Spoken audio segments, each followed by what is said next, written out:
እየሰራችሁ ካጣችሁስ አትጨነቁ እንዴ? የግድ እኮ ሀብታም ልንሆን አልተፈጠርንም። የሰማይና ምድር ጌታ 33 ዓመት በምድር ሲኖር አንዲት ጎጆ የለችም። የአምላክ እናት ድንግል ማርያም የሕይወት እንጀራን አዝላ ለልጇ የምታበላው ቁራሽ እንጀራ አልነበራትም። ጌታዊ መቼ ነው የምታሳካልኝ? መቼ ነው የራሴ ጎጆ የሚኖረኝ? የራሴ መጠለያ የሚኖረኝ? አከራዮች እኮ ጭቅጭቀው ገደሉ። ክርስቶስን ፍለጋ እዚህ እንደተሰበሰባቸው አውቃለሁ። ክርስቶስ ማለት መቅደሱ ውስጥ ቁጭ ብሎ የሚጠብቅ እንደ ንጉሥ ቁጭ ብሎ የሚጠብቅ አይደለም። አስፋልት ላይ ያለው ድሃ ክርስቶስ፣ ጾም የሚያድረው ወንድማችን ክርስቶስ። ትቀጠራላችሁ፣ ትባረራላችሁ፣ 3-4 ጊዜ ንግድ ትከፍታላችሁ፣ ትከስራላችሁ። አትጨነቁ። ያዕቆብ እግዚአብሔር ሌሊት ተገልጾ ትግል የፍቅር ትግል ሲታገለው ያደረው ያዕቆብ እግዚአብሔር እኮ ነው ትግል ገጥሞት የፍቅር ትግል እግዚአብሔርን እንደዚህ አቅፎ ያደረው ያዕቆብ የኖረው በድንኳን በስደት ነው። ከነ ድንኳኑ ቤት እንኳን ደግሞ አገሩ ላይ መቀበር አቅቶት ግብፅ ተሰዶ ነው ያለው። ወንዱ ሁሉ ይለብስ የለ የወንዱ አለባበስ ራሱ ቀጣቶ ሱሪው ዝቅ አድርጎ እዚህ ታች ታጥቆ እናቴ በግድ እጅን ይሆናል ሰው እንዲሁ እኮ ገምታል እኮ እናቴ። የታመመ ሰው ልትጠይቁ ዳችሁ ካካካካካካ ተብሎ አይሳቅም። የታመመ ልትጠይቁ ዳችሁ ትስቃላችሁ። ምን ይላል? እኔን እንደዚህ ውጋት ያጣድፈኛል፣ እነሱ እንደ ቆሎ ይፈጋሉ። ምን አድርጌ ነው ጌታዬ? ዛሬ አብቦ ለምልሞ በመስከረም በጥቅምት አብቦ ለምልሞ የምታዩት ነገ በሳት የሚቃጠለውን አበባ እግዚአብሔር እንደዚህ አድርጎ የሚያለብሰው ከሆነ እናንተ እምነት የጎደላችሁ ባሪያውና በአምሳሉ የፈጠራችሁ እናንተንም እንዴት አያለብሳችሁ?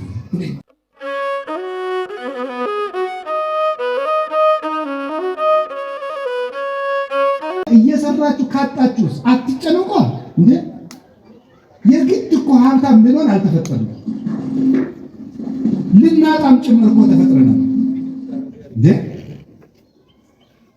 ድህነት ቅድስና አይደለም እንጂ ኃጢአትም እኮ ድግና አይደለም። ድሃ መሆንም እኮ ይቻላል። ካልተሳካ ለምንስ ድሃ ነው? መድኃኒዓለም እኮ ድሃ ነው። በስጋው በዚህ ዓለም ሲኖር ድሃ ነበር። ምንድን ያለ ለቆናጽል ግበ ቦሙ ወለአዕዋፈ ሰማይኒ ምጽላት ቦሙ ለወልደ እጓለ እመሕያውሰ አልወቱ ሀበ ያሰምክ ርእሱ። ለቀበሮዎች ጉድጓድ አላቸው፣ ለወፎቹም ጎጆ አላቸው። ለክርስቶስ ግን ራሱን የሚያስጠጋበት ምንም የለውም ማለት። የሰማይና ምድር ጌታ 33 ዓመት በምድር ሲኖር አንዲት ጎጆ የለችም። የአምላክ እናት ድንግል ማርያም የሕይወት እንጀራን አዝላ ለልጇ የምታበላው ቁራሽ እንጀራ አልነበራትም። ውሃ ለምን አለች? ለምን ትጨነቃለች? ጌታዊ መቼ ነው የምታሳካልኝ? መቼ ነው የራሴ ጎጆ የሚኖረኝ? የራሴ መጠለያ የሚኖረኝ? አከራዮች እኮ ጭቅጭቀው ገደሉኝ። አንዱ የሚበላው አጥቶ አስፋልት ላይ ያድራል፣ ረሃብ መሮታል። አንተ ደግሞ ለቤት ኪራይ የምከፍለው እያለ የአከራዩ ጠባይ ነው የመረረ ወይ ጥጋብ። ይሄ እናቱ የሞተችበትና ገበያ ሄደችበት እኩል ያለቅሳል። እውነት ነው። አከራይ የሚጨቀጭቅ ይመስለኛል። አልፎ አልፎ አከራይ ይጨቀጭቃሉ። ደሞዝ እያጣሩ ይጨምራሉ፣ ሲወደድ ይጨምራሉ። እነሱ ያለ ቤት የተፈጠሩ አይመስሉም። እንዴ ከእናታቸው ማህፀን ሲወጡ እንደው አንዳንድ ቪላ እያያዙ የተወለዱ ነው የሚመስሉት። ሲጨክኑ ማለት ውጡ ሲሉ እናንተም ታው በሕግ አምላክ ታረሙ። በመምህር አምላክ ቤት እግዚአብሔር ነው። ሰው ድሃ አታሰቃዩ። እውነቴን ነው። ተዛዝነን ዘመኑን እንለፈው። በወንድሙ የሚጨክን ለእሱም ጨካኝ ሰው ይጥልበታል። ርኅሩህ ሁኑ፣ ድሃ አትግፉ። ክርስቶስን ፍለጋ እዚህ እንደተሰበሰባቸው አውቃለሁ። ክርስቶስ ማለት መቅደሱ ውስጥ ቁጭ ብሎ የሚጠብቅ እንደ ንጉሥ ቁጭ ብሎ የሚጠብቅ አይደለም። አስፋልት ላይ ያለው ድሃ ክርስቶስ ነው። ጾም የሚያድረው ወንድማችን ክርስቶስ ነው። እኛ ሁለት አይነት ምግብ በልተን ሶስተኛው በመጉደሉ እያጉረመረም ጥሬ አጥቶ የሚያደር ድሃ ጎረቤታችን አለ። ያ ክርስቶስ ነው። ታስታውሳላችሁ? እንግዳውኝ ብመጣ አልተቀበላችሁኝም፣ ተርቤ አላበላችሁኝም፣ ተጠምቼ አልጠጣችሁኝም አለ። መቼ ሆነ ያላበላን ሲሉ ለባልንጀራችሁ ካላደረጋችሁ ለእኔ አላደረጋችሁም ነው። ስለዚህ የእግዚአብሔር ቤተሰቦች ሰርታችሁ ባልተሳካላችሁ ነገር አትጨነቁ። ትቀጠራላችሁ፣ ትባረራላችሁ፣ 3-4 ጊዜ ንግድ ትከፍታላችሁ፣ ትከስራላችሁ። አትጨነቁ። አሁንም ሞክሩ፣ አይሳካ። በደስታና በሰላም ኑሩ። ጥራችሁ ባልተሳካ ነገር አትጨነቁ። ለምን ድሃውንንስ አንሞትም? ሰነፉንን አንሞት እንጂ ድሃውንንማ አንሞትም። ችግር አለ? ከለፋንበት ነገር ምን ይዘን እንሄዳለን? 3 ክንድ ከስንዝር መገነዣ ብቻ አይደለም የሚከተለን። ምን ይዘን ምን ነገር አለ? የለም። ስለዚህ ለምስጋና ነው። ድህነታችሁን ለስንፍና ማስረጃ አታርጉት እንጂ የታባቱ ለምን ዳልሆን ብላችሁ አትስነፉ። ሰርታችሁ ድሃ ከሆናችሁ ግን እግዚአብሔር ይመስገን በሉ። ያን ጊዜ እግዚአብሔር ይመስገን በሉ። እንዲያውም ይላል ቅዱስ ዮሐንስ አፈወርቅ ጌታዬ ሆይ ካንተ ጋር የሚያጣላኝን ገንዘብ ስላልሰጠኝ አመሰግንሃለሁ በለው ይላል። እስኪ በሉ ጌታዬ ሆይ በሉ። ካንተ ጋር የሚያጣላኝን ገንዘብ ስላልሰጠኝ አመሰግንሃለሁ ነው። እንደዚህ ነው። ከዚህ በኋላ ግን ትሰራላችሁ፣ ትማራላችሁ፣ ትጥራላችሁ፣ ትደክማላችሁ። ብትከስሩ ባይሳካላችሁ ሰርታችሁ ገንዘቡን ለምን ከዚህ በኋላ አትጨነቁም ማለት ነው። ተስማምተናል? አዎ። እግዚአብሔር ብቻ አለን እንስራ እንጂ አንድ ሰውዬ ነበረ ስሩ ነው እንጂ እግዚአብሔር ተጨነቁ አለን። ድርቅ ሆኖ ገበሬ ነው። ሰውየውንም አውቀዋለሁ። ይገርማቸዋል። ድርቅ ሆኖ ሐምሌ ድረስ ድርቅ ሆኖ ሰውየው ግን ይዘራል። ከዚያ በኋላ አንተ ሰውዬ ባይሆን ዘሩ ልጆቹ ቆርጥመውት ይሙቱ እንደው እባክህ እያወጣህ አትበክል ሲሉት አይ እግዚአብሔር ዝራ ነው እንጂ ዝናብ አዝንብ አላለኝም ማለት። አያችሁ ሊቅነቱ። እግዚአብሔር ዝራ ነው ያለው። የኔን ድርሻ ሰርቼ ዝናብ ከቀረ እኔ የምጨነቀኝ ልጆችን ማበላቸው ነገር ማን ያውቃል? እግዚአብሔር ያውቃል። እኔ ድርሻዬን ይወጣል። ዘራ ሰው ሁሉ ሲገበገብ አልዘራም ብሎ እኔማ እንደው ያለችኝ ይበላል ብሎ ብልጥ ሲሆን እሸቱን ማን አስፈሰ? አቶ ገሌ ስሙን አልነገራችሁ። እሱ እሸቱን ለልጆቹ ቆርጦ አበላ፣ አዝመራውን አጭዶ ልጆቹን መገበ። እግዚአብሔር ዝራ እንጂ አዝንም አላለኝም ያለው እውነቱ ነው። እግዚአብሔር ስሩ ነው እንጂ ተጨነቁ አላለም። እና አትጨነቁ። እኔ ከማን በልጬ ነው? አብርሃም በድንኳን እኮ ነው የኖረ። ጌታዬ ወይ የዚህን ያህል ምን በድዬ ነው ጥሩ ስራ ማሰላኝ? ህይወቴ በመባከን አለቀ። ለምን አታሳከልኝም? የብዙ ምዕመናን ጥያቄ ነው። አብርሃምን የልኩን በድንኳን አይደል እንዴ የኖረ? እኛ እስከ አብርሃም እንበልጣለን? ይስሐቅ በድንኳን ነው የኖረ። ያዕቆብ እግዚአብሔር ሌሊት ተገልጾ ትግል የፍቅር ትግል ሲታገለው ያደረው ያዕቆብ እግዚአብሔር እኮ ነው ትግል ገጥሞት የፍቅር ትግል እግዚአብሔርን እንደዚህ አቅፎ ያደረው ያዕቆብ የኖረው በድንኳን በስደት ነው። ከነ ድንኳኑ ቤት እንኳን ደግሞ አገሩ ላይ መቀበር አቅቶት ግብጽ ተሰዶ ነው ያለው። ምን አለ ቅዱስ ዳዊት ለዚህ እኮ ነግዶ ፈላሲ አነ ከመ ኩሉ አበዊየ እኔ እንደ አባቶቼ እንግዳ ነኝ። እስኪ በሉላችሁ እኔ እንደ አባቶቼ በሉ። ምንድን ነኝ? እኔ እንደ አባቶቼ እንግዳ ነኝ። እንግዳ እንደው ከሰው ቤት ውስጥ ተመችቶት የሰውን ሁሉ ጓዝ ልዘዝበት አይደለም። እንደው የሰጡትን አግኝቶ እንደ ነገሩ ነው የሚያደርገው። እኛ ይሄ ምድር የእንግድነት ቤታችን ካገኘን እንኖራለን። እንግዳ ቢያገኙ ይሰጡታል፣ ቢያጡ መርቆ እግዚአብሔር ይስጥልኝ ብሎ ያድራል። ይሄ ዓለም የእንግድነት ቤታችን ነው። ብናገኝ መልካም፣ ካጣንም እግዚአብሔር ይመስገን። እንዲህ ማለት ነው። ሁለተኛ ስለምን አትጨነቁ አለ? ስለ ልብስ አትጨነቁ። ስለ ልብስ አትጨነቁ። ለስጋችሁ ወለሥጋክሙኒ ዘትለብሱ ለሥጋችሁ በምትለብሱት ነገር ደግሞ አትጨነቁ። ጥያቄ ልብስ የምንለብሰው ለሥጋችን ነው ለነፍሳችን? ለሥጋችን ነው። በጣም ጥሩ። ለነፍሳችን ነው።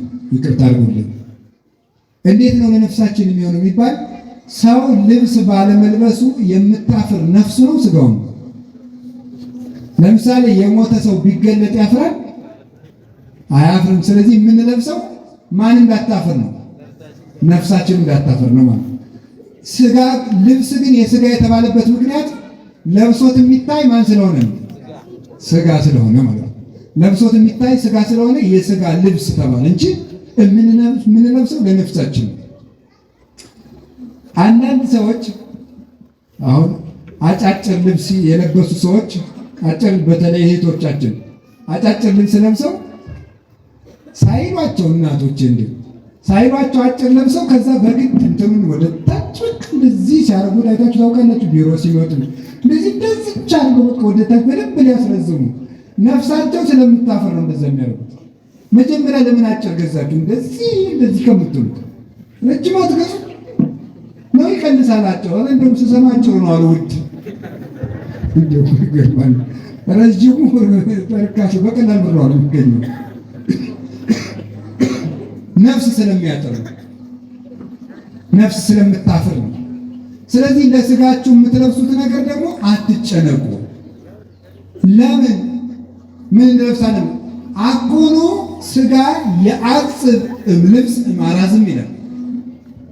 ሥጋ ከልብስ አይበልጥም ወይ? አሁን ተርጉሙት። ቅድም ስለተማራችሁ ሥጋ ከልብስ አይበልጥም ወይ? ተርጉሙት። አሁን ቅድም ስላስተማርኳችሁ ምን ማለት ነው? ሥጋ ከልብስ አይበልጥም ወይ ሲል ምን እያለ ነው? ልብስ ለእናንተ ከመስጠት ምን ማድረግ ይበልጣል እያለ ነው?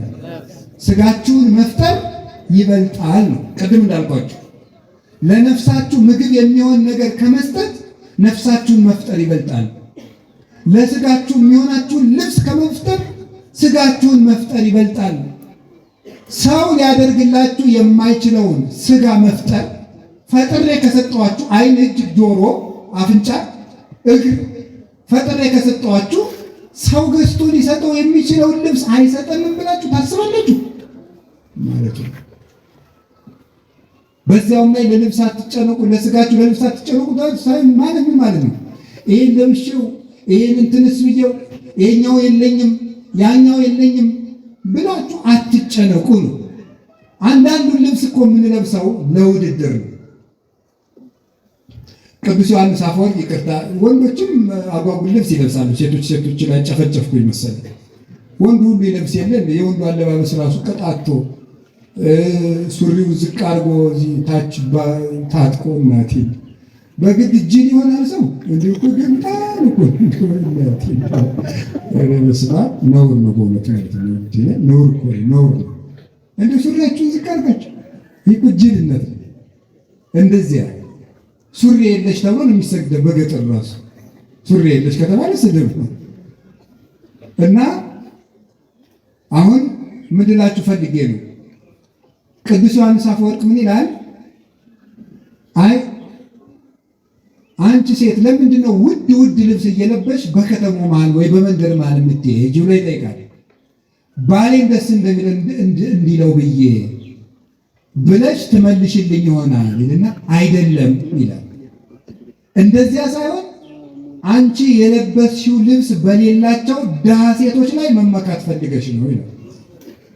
ያ ልብስ በሌላቸው ሰዎች ፊት እሷን ኖሯት ለብሰው በእነሱ ፊት ስታልፍ በእነዚያ በላይ የበላይነት ስሜት እንዲሰማሽ ፈልገሽ ነው። እንግዲህ እነዚያ ድሃ ሴቶች በአንቺ ምክንያት እግዚአብሔርን እንደሚሰድቡት ታውቂያለሽ ነው ይላል። ለምን ይቺ በየሰዓቱ የምትለዋውጠው ሰጠህ፣ ለእኔ ግን በወር አንድ ጊዜ የምለውጠው አሰጠኸኝ ብላ እግዚአብሔርን ትሰድበዋለች ይላል። በልክ እኮ ነው የሚኬደው። በታመመ ሰው መሀል ሲኬደው ጀብ ተብሎ አይኬድም። ለምን ሰውየው ምን ይላል? እነዚህ የሚሮጡበት ጉልበት ሰጠህ፣ እኔ ግን ቀና ብዬ እንኳን የማይበትን ጤና ነሳኝ ብሎ እግዚአብሔርን ያማረው። የታመመ ሰው ልትጠይቁላችሁ ካካካካካካካ ተብሎ አይሳቅም። የታመመ ልትጠይቁላችሁ ትስቃላችሁ። ምን ይላል? እኔን እንደዚህ ውጋት ያጣድፈኛል፣ እነሱ እንደ ቆሎ ይፈጋሉ። ምን አድርጌ ነው ጌታዬ? ከታመመ ሰው ልትጠይቁላችሁ እንትና ይችም ጉረሻት እገሌ ጉረስ ብላ ሻይ እንጥምጥ አይባል ተብሎ እኔ ይሄን ከቀመስኩ ወሬ ነው እነሱ ይገላገላሉ ብሎ ማንን ያማርራል? እግዚአብሔርን ያማርራል። ስርዓት ተይዞ ነው ሁሉ ነገር የሚደረገው እግዚአብሔር ቤተሰቦች። ስለዚህ ልብሳችሁን አትጨነቁ ማለት ነው። ይሄን ለበሳችሁ ያንን ለበሳችሁ ሰው በልብሱ አይከብርም። በጣም በልብስ አይነት በመጨነቅ አይኑራችሁን አታደንዝዙ። በዚህ ዓለም ፍቅር አትያዙ ማለት ነው። ለልብስ ከመጨነቃችን የተነሳ እንዳልኳችሁ ደጋግሜ እንደምናገረው ቀዳዳ ልብስ ፋሽን ሆኖ መምጣቱ ነው። ሰው የመጨረሻ ማበዱን የማይሆን በዚህ የመጨረሻ የተቀደደ ሱሪ ፋሽን ሆኖ ሲሸጥ ይህ ምን ይባላል? የሰው ልጅ ለልብስ ከመጨነቁ የተነሳ። ስለዚህ አጌጣለሁ ብላችሁ በልብስ አትጨነቁ። የሚገባችሁን ያክል ሰውነታችሁ ከተሸፈነ ከሰው ጋር ከዋላችሁ በቃችሁ ማለት ያላችሁን አጥባችሁ በንጽህና በልክ ልበሱት። እንደዚህ ብላችሁ ጎተት ትበሉ አይደለም ያልኩት፣ በስነ ስርዓት ልበሱ። ግን ልብሳችሁ የሚጨምርላችሁ ክብርና ጌትነት የለም። ብዙ ልብስ በመግዛት ደስታን ማግኘት አይገባም፣ አይቻልምም። ለዚህ አትጨነቁ። እንደዚያ ከሆነ ልብስ የት እናገኛለን የምትሉ ከሆነ ምን አለ? ርዩ ጽጌያተ ገዳም ዘከመ ይልህቁ። የምድረ በዳ አበቦችን ተመልከቷቸው እስኪ። ማን ነው ያለበሳቸው? አንዱ ቢጫ ልብስ ለብሶ አደዳ አበባ፣ ጽጌረዳ ደግሞ ቀይ አበባዋን ይዛ የየራሳቸውን መልከኛ ልብስ ለብሰው አበቦቹ ጀርግድ ሲሉ በተራራው ላይ ማን ነው እንደዚህ ያለው ውበት ያለበሳቸው? ገዝተው እኮ አይደለም የለበሱት፣ ከዚህ ነው ያፈለቁት ከሰውነታቸው። እስቲዋቸው አለ ሰሎሞን ጥቀ በኩሉ ክብሩ ይለብሰ ከማሉ ምሉ። ሰሎሞን እንኳን እንዲያ ያለ ባለጸጋ ሲሆን ከነዚህ አበቦች የአንዱን ያህል አልለበሰም ማለት ነው። ለምን? ሰሎሞን አበባ ሊያስጠልፍ ይችላል እንጂ አበባ አያብብም። ገብቶችኋል? ሰሎሞን እንኳን የአበቦችን ያህል አልለበሰም። እና ታዲያ እነዚህ አበቦች ሳይጨነቁ እንደዚህ የሚለብሱ ከሆነ ለዚያውም ደግሞ ወናሁ ጽጌ ገዳም ዘዮም ሃሎ ወጌሰመይት ወደይ ውስተ እቶነ እሳት ዘከመዚ ያለብሶ እግዚአብሔር እፎኪያክሙ ወሕጹፃነ ሃይማኖት።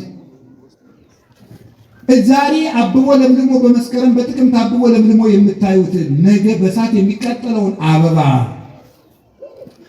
እግዚአብሔር እንደዚህ አድርጎ የሚያለብሰው ከሆነ እናንተ እምነት የጎደላችሁ በአርአያውና በአምሳሉ የፈጠራችሁ እናንተንማ እንዴት አያለብሳችሁ? ወፍ ያላቸው ግን ቄስን ተመልከቱ ማለት ነው ብለው ተርጉመውታል። የሰማይ ወፎችን ተመልከቱ ማለት የማይዘሩ የማያጭዱ ወፎችን ካህናትን ተመልከቱ ማለት። ካህናትን ማንን ያበላቸው? እስኪ ንገሩ። ለምሳሌ እኔን ብትወስዱኝ እኔ ጓሮ የለኝም፣ እግዚአብሔር የተመሰገነ ይሁን፣ የባንክ አካውንትም የለኝም፣ ሊኖረኝም አይችልም እስከመሞት። መዝግቡት። አባ በ2018 አካውንት አይኖረኝም ብለህ ነበረ ብላችሁ በዩቲዩብ እንድትናገሩት ይሄው በ2030 አለህ እንድትሉ ማለት አልልም። አይዟችሁ እሺ። ስለዚህ ሰዎችን ማበረብ ብለን ይዛት በደንብ ያዙ። ደግሜ ንምራ ወደፊትም አካውንት አይኖረኝም። ስለዚህ አሁን እዚያ ውስጥ የለኝም። አረ ይሄን ቀሚስ ማን የገዛልኝ?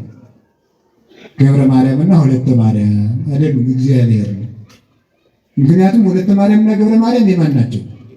የእግዚአብሔር ናቸው። እግዚአብሔር የማይዘሩ ወፎችን ተመልከቱ ማለት ቄስን ተመልከቱ። እስኪ እነዚህ ቄሶች ይዋቸው።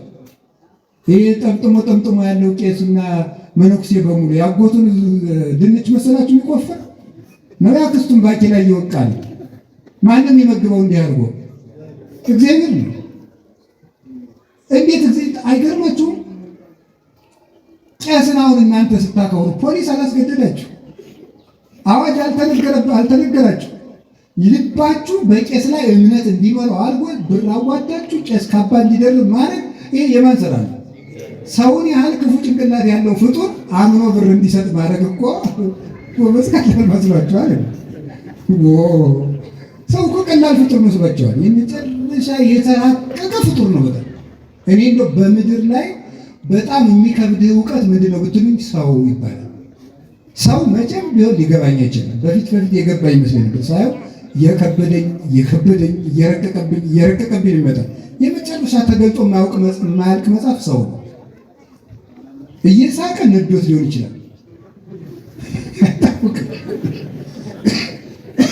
እየሰጠ ሊቀማ ሊሆን ይችላል። አይታወቅም ምን እንዳሰበ ማለት ነው። ምን እንዳሰበ ማወቅ አይቻልም። እየተጣሉ ውሸታቸውን ሊሆን ይችላል። አይታወቅም። ሰው ውረድ እንውረድ ብለው በቃ ወግዳናቱ ነው የሚለው ውሸታቸው ሊሆን ይችላል። አይ ግን ሰው አይታወቅም። እንዲሁ ሰው አይታወቅም። ስለዚህ የእግዚአብሔር ሰዎች ሰውን ያህል ነገር በጦርነት እንኳን ታንቄ ሞታለሁ የሚለውን ፍጡር በነፃ ብር እንዲያመጣ ያደረገ እግዚአብሔር ይህ ቄስን ተመልከቱ። ቄስን ተመልከቱ ብሎ አዎ። ወፎች የተባሉ ደግሞ እነማን ናቸው? እስራኤልን ተመልከቱ።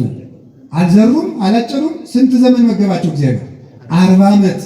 በምን? በደመና። ወፍ ያላቸው እስራኤልን ነው። እስራኤልን እዩ። አበባ የተባሉ ግን ሃይማኖት የሌላቸው ሰዎች ናቸው። ሃይማኖት የሌላቸው ሰዎች አበባ ይባላሉ። አበባ ዛሬ ሽብርቅ ብሎ ህዳር ሲመጣ እርግፍ እንደሚለው ሃይማኖት የሌላቸው ሰዎች በሀብት ያማረባቸው ናቸው። ነገር ግን ገሃነም አለባቸው እና ወናው ጽጌ ገዳም ዘየውምሃለው ዛሬ ያበበውን አበባ ነገ የሚቃጠለውን ማለት ነገ በገሃነም የሚቀቅለውን ሃይማኖትን የካደውን ሰው እግዚአብሔር ሲያበላው ሲያጠጣው እያየ እናንተ እምነት ይጎድላችሁ በስሙ ተጠርታችሁ አምናችሁ እናንተ እንዴት አይመግባችሁ ማለት ነው። ስለዚህ ሁለተኛው ለልብስ